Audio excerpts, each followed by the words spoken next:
Welcome back to United Taste of America from our friends at iHeart Podcast. This is the podcast series where we explore foods from across the country in all 50 states, state by state, as part of this year's 250th birthday. We're having a great birthday party in 2026, and we're celebrating America's birthday with some of our most famous and iconic food dishes. I'm Rick K. Jones, your host and your guide. Today we're in a tremendous state, a state that played such a large role in the history of our country. We're in the great state of Virginia. Virginia has created some of the greatest leaders of our country from the time of the beginning and beyond. After all, our country's Declaration of Independence was written by a Virginian by the name of Thomas Jefferson.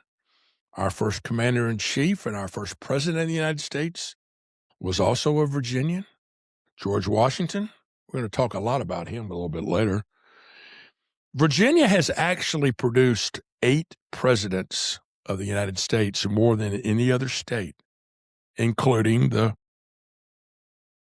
previously mentioned Mr. Washington and Mr. Jefferson, along with James Madison, James Monroe, William Henry Harrison, John Tyler, Zachary Taylor, and Woodrow Wilson. 8 presidents of the United States from Virginia. We all know about there's certain stories that every American knows or better know, should know, but this is one that we should know. Virginia was founded in a place called Jamestown in 1607, and became the first permanent English settlement in North America. When we talk about North Carolina in a couple of weeks, we'll tell you about the first English settlement that disappeared, the famous Lost Colony. But the one that stuck, the first permanently settled settlement, was in Jamestown in Virginia. My wife is a member of something called the Jamestown Society, meaning her relatives originally settled in Jamestown. She's also a member of the DAR, Colonial Dames, you name it, she's a member of it. But we get a lot of materials from Jamestown because she is a member of the Jamestown Society. All right, why Virginia? What made it famous? What made it rich? Tobacco. Europeans could not get enough tobacco. Tobacco had come out of largely the Middle East, famous Turkish tobaccos that you've heard about in the past. You remember Salem cigarettes with the camel? Camel cigarettes with the camel. That was supposedly the finest Turkish tobacco with the camel. No. The soil in Virginia was perfect for growing tobacco, and the length of the seasons were perfect for growing tobacco. But tobacco, like so many other crops, depended on what? Labor. Very labor intensive. To grow tobacco, to keep the weeds out of the tobacco, to cure the tobacco, to bale the tobacco, to ship the tobacco. Enslaved people.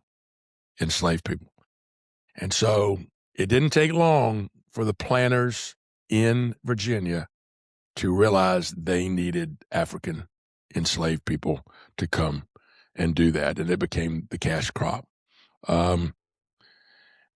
Later, Virginia and Virginians played such a huge role in the American Revolution.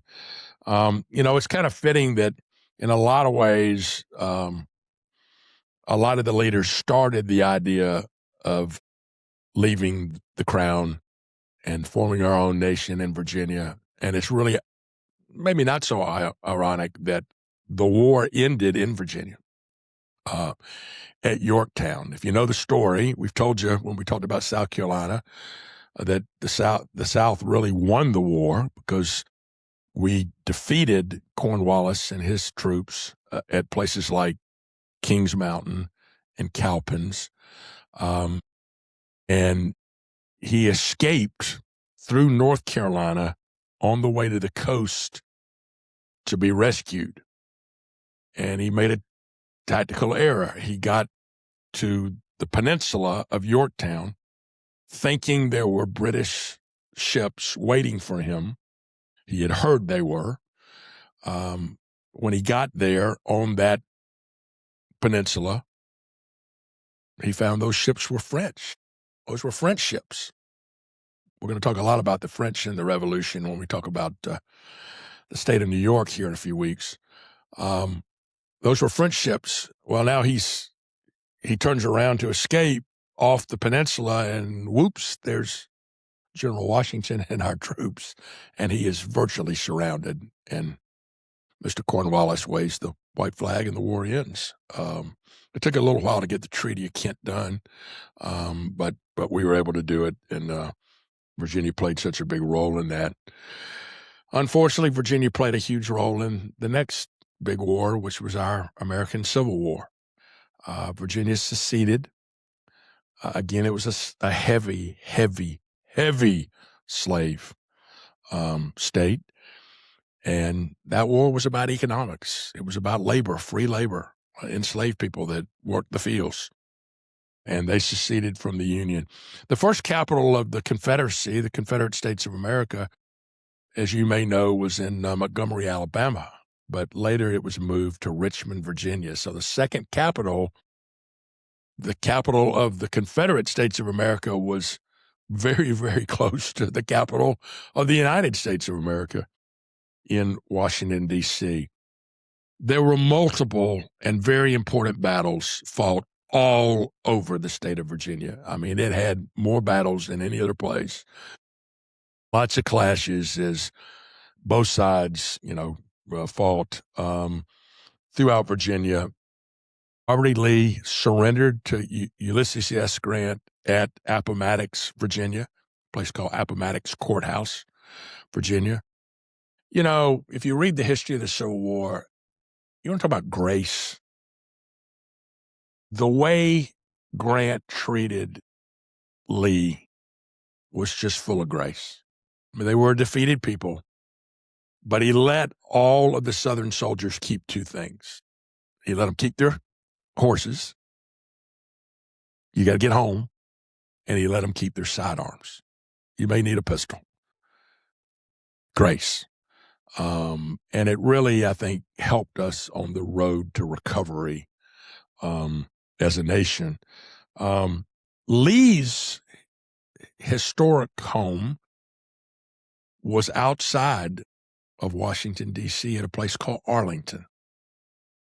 We had so many dead soldiers and no place to bury them that they started burying Union soldiers from the war on Lee's property, which is now our national cemetery at Arlington, the site of John Kennedy's tomb, the site of so many other famous Americans' tombs, and the site of the tomb of the unknown soldier.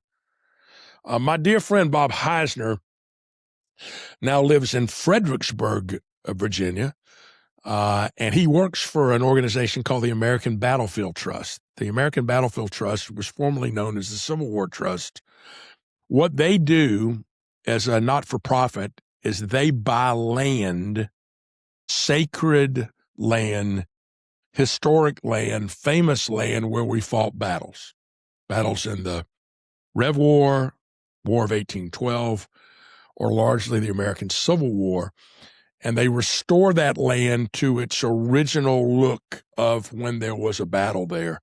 And then guess what they do with the land? They give it away.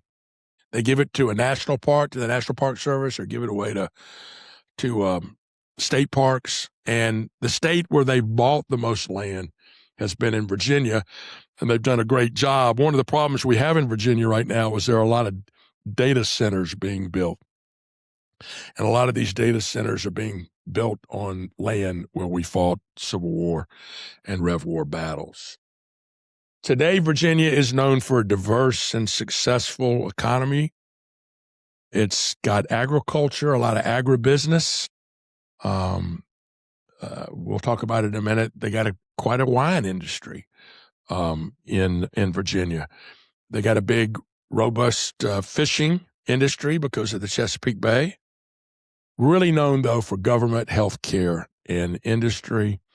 And as I mentioned, the data centers that are now being built throughout Virginia. Our musical playlist, like every time, I think it's fun and it's diverse. We've got a song from the Rolling Stones called Sweet Virginia. The Old Crow Medicine Show is one of my favorite bands. They have a great song called James River Blues. If you have a chance to go to Virginia, go to the James River. That's where all the great plantation houses, historic houses, are up and down the James River. Pete Seeger, who was one of the arguably the best known folk singers in American history, he recorded a song called East Virginia Blues. We all know Pharrell Williams. He recorded a wonderful song we all know called Happy.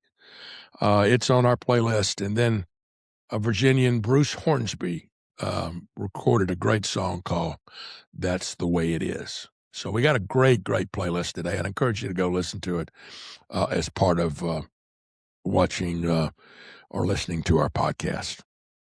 Virginia, like so many of our states, has so many iconic foods. Again, we mentioned it borders the Chesapeake Bay. And so they eat a lot of oysters, a lot of blue crabs, a lot of rockfish, a lot of other seafood dishes that come from the Chesapeake Bay. But it's also a mountainous state. You know, when we talk about the Revolutionary War, I think we've talked about this before, the British did not want Americans to move west of the Appalachian Mountains. And that was how the British were trying to handle the Native America problem. They basically told the Native Americans, leave the coast, go west of the Appalachians, and we'll leave your ass alone. Well, that didn't happen. And a big spine of the Appalachian Mountains runs through western Virginia. And in that area are a whole lot of trout, mountain trout, rainbow trout, brown trout. Get some of the best trout in the eastern part of the United States in western Virginia. Supposedly, macaroni and cheese was actually the American version of macaroni and cheese was invented by Thomas Jefferson. Now, remember, Jefferson was a Francophile. He spent a lot of time in Paris. He was our ambassador to France. He spent a lot of time in France, loved French wines, came back and started the wine industry in Virginia, grew the first grapes and bottled the first wines in Virginia. But he fell in love with what? French cheeses, French pastas. And he came home and made supposedly the first mac and cheese. A lot of apples in Virginia. In fact, there are over 100 orchards in Virginia, all kinds of different apples. You know, people think apples are all, Granny Smith or, whatever. I mean, there are like thousands of varieties of apples in the United States alone. And what's happening in Virginia is a lot of the historic heirloom apples are now being regrown throughout the state. And so they make a lot of apple products. I mentioned the wine industry really originated at Mr. Jefferson did that. And in that area around Charlottesville, again, Thomas Jefferson founded the University of Virginia in Charlottesville. And a lot of the wine industry, because they can grow wonderful grapes in that area. Again, it's that combination of ancient volcanic soil from the Appalachian Mountains in that area and the climate. They get a lot of fog. Fog is really important to grapes at certain times of the year. And so some wonderful wines are now being produced in Virginia. When we talked about Georgia, we talked about a thing called Brunswick stew, and it was an argument with, is it named for Brunswick, Georgia, or Brunswick County, Virginia? And I told you at the time, while I am a Georgia boy, I believe Brunswick stew really does come from Virginia.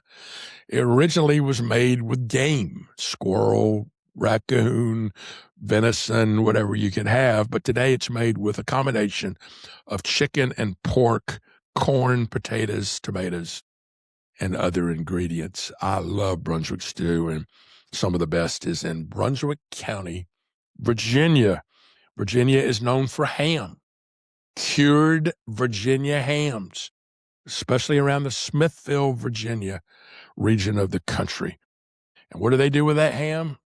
They make really good ham biscuits. There's nothing better than a breakfast of a platter of Virginia ham biscuits. They also grow a lot of peanuts in southern Virginia, around the Tidewater area in the southern part of Virginia. And they're famous for their roasted peanuts, big, gigantic, wonderful Hubs and other Virginia peanuts. But there's one iconic dish that I can't find anywhere else in the country that is served in the what we call the Tidewater area, the coastal area of Virginia, that comes from peanuts, and it's Virginia peanut soup. And like I said, it's famous for down around the Williamsburg, Portsmouth, James River, Potomac River area. It is absolutely a yummy, wonderful dish. All right, for everybody out there listening right now, be honest, raise your hand. Have you ever had peanut soup? I'll bet you most of you haven't, and you should, because I'm telling you, folks, it's great. It's tremendous. Now, originally was made from ground roasted peanuts, but they cheat today. What do they make it with? Peanut butter. Now, let's talk about peanuts for a minute. Where did peanuts come from? The Andes. Peanuts are native of South America. And the Portuguese discovered them in South America, in the Andes, and they brought them to their largest colony in South America, Brazil. And they grew lots of peanuts in Brazil.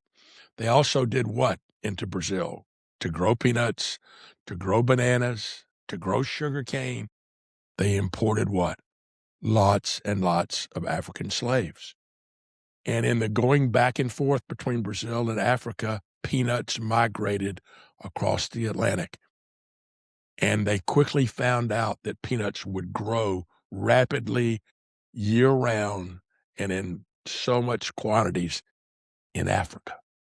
And peanuts became a big part of African diet. And then peanuts came on slave ships from Africa to the United States. Andes to Brazil to Africa to Virginia. Pretty crazy, huh? Peanut soup is really originally slave food. Peanuts were given to slaves. And there was only so many ways to eat peanuts, and they learned to make soup with the peanuts. It's really, really, really easy to make. You saute in butter carrots, onions, and celery. Add a little more butter and flour, equal amounts of flour and butter to make the roux. So you got the vegetables in there, the roux, add chicken broth and bring it to a boil, and then add peanut butter and heavy cream.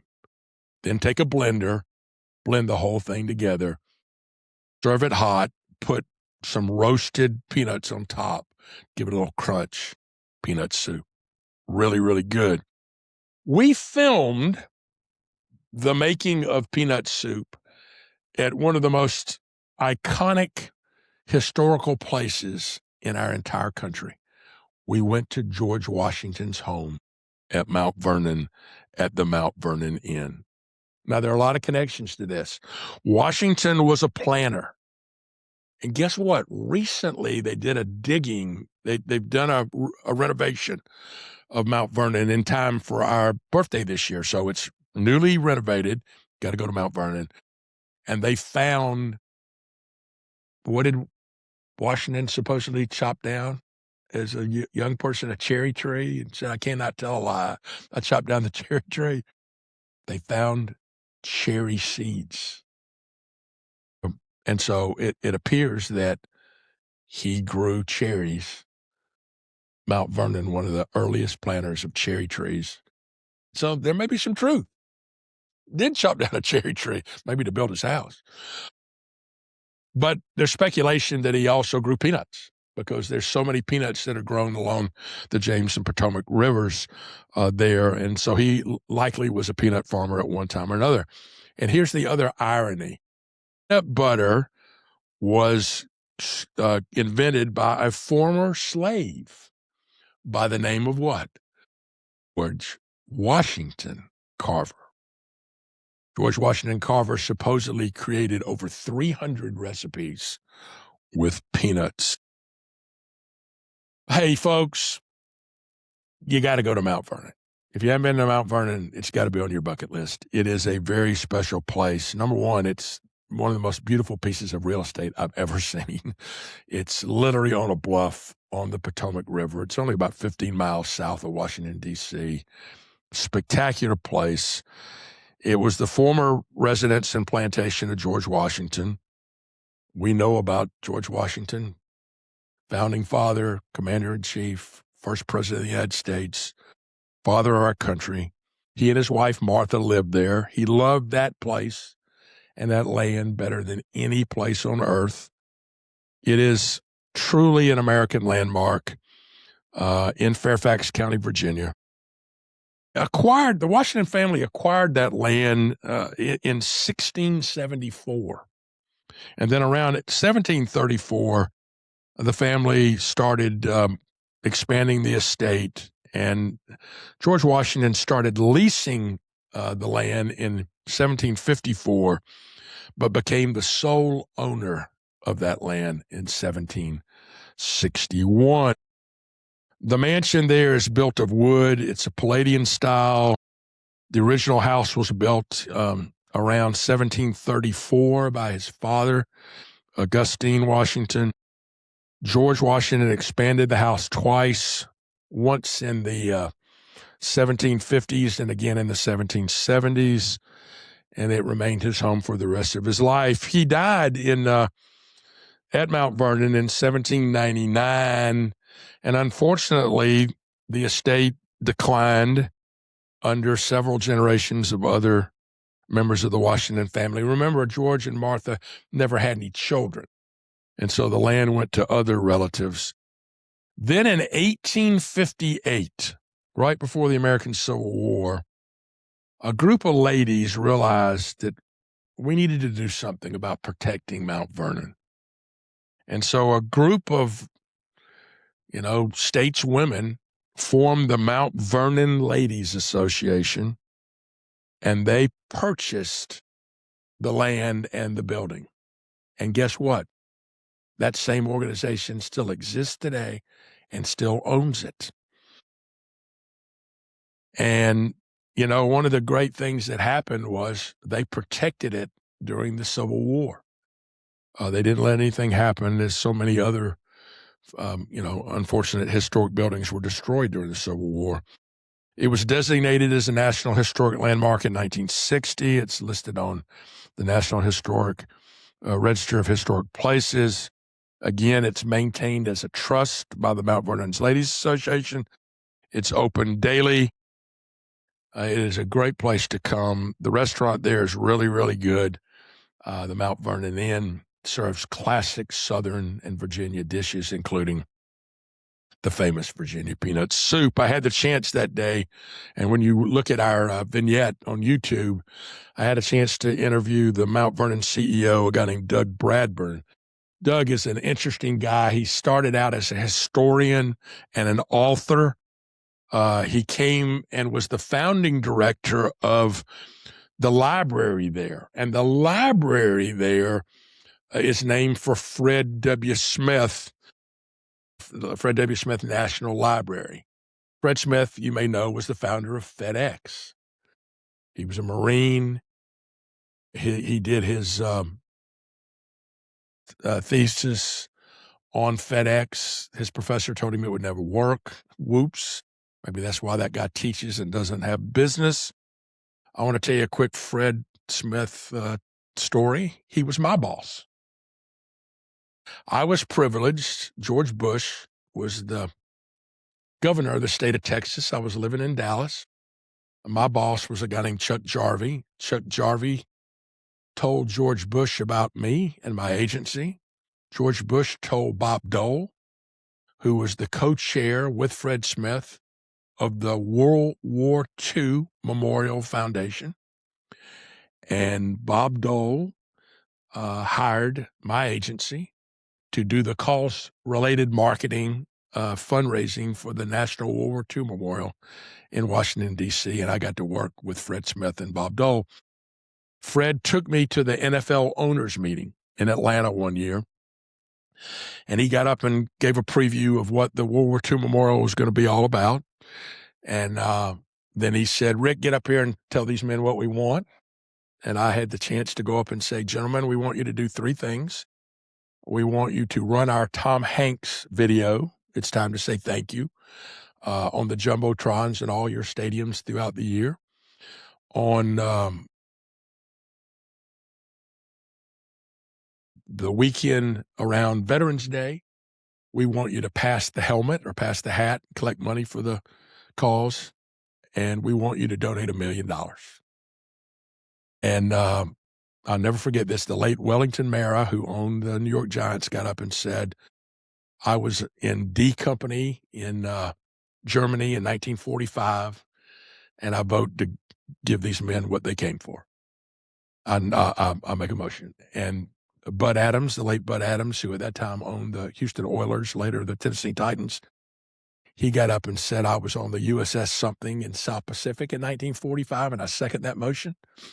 And Paul Tagliabue, the late Paul Tagliabue, the commissioner of the NFL who died recently, he told me after that meeting, he said, Rick, it was the only motion that was made that weekend that was voted unanimously, because it was the only thing Al Davis agreed to.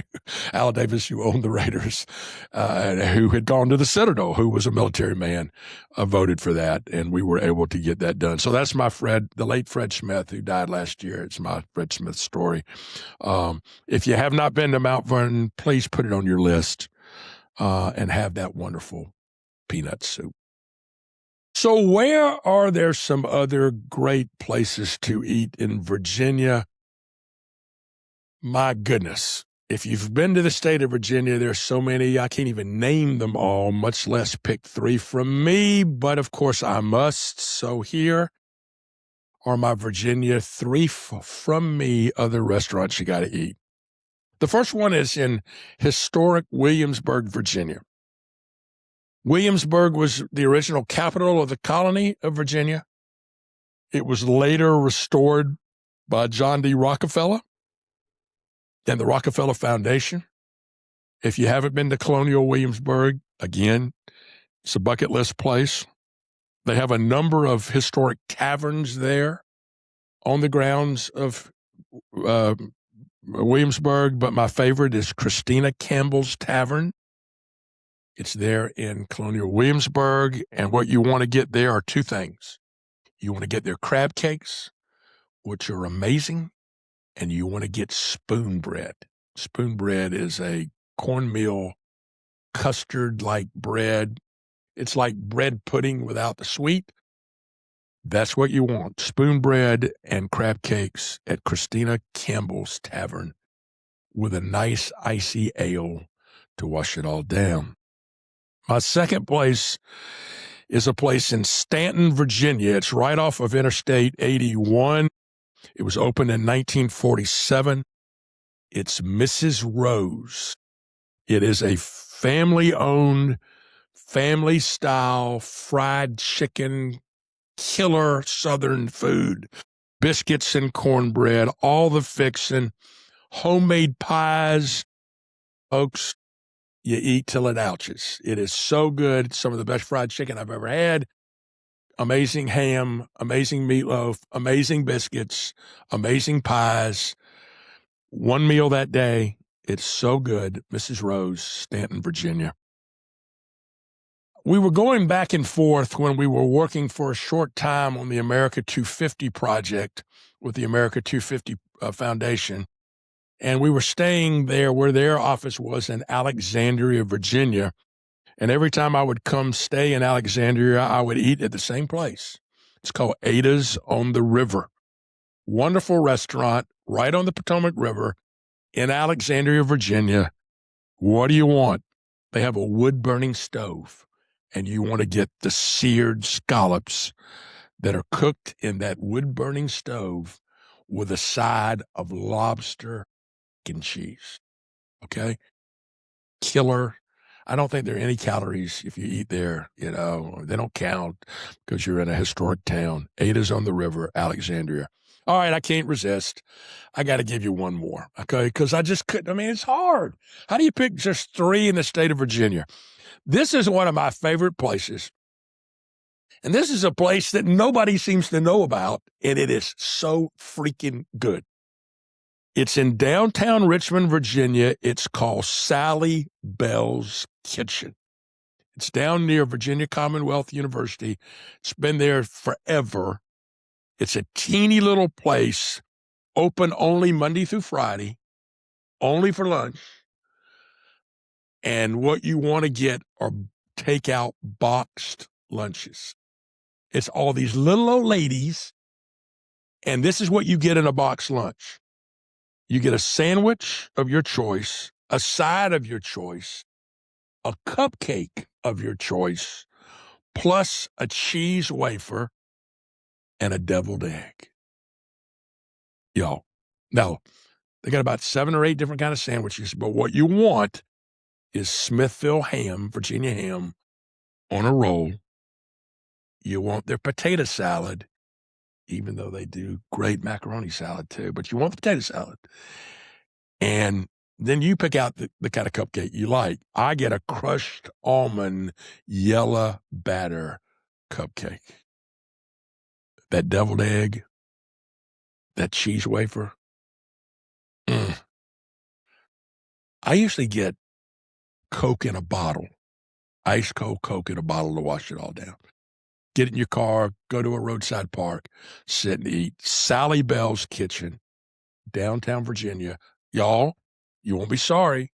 Next time you're in the area, make a trip, get off the interstate, go down to Sally Bell's, get your box lunch. So that wraps us up on a pretty amazing tour of Virginia and its great foods.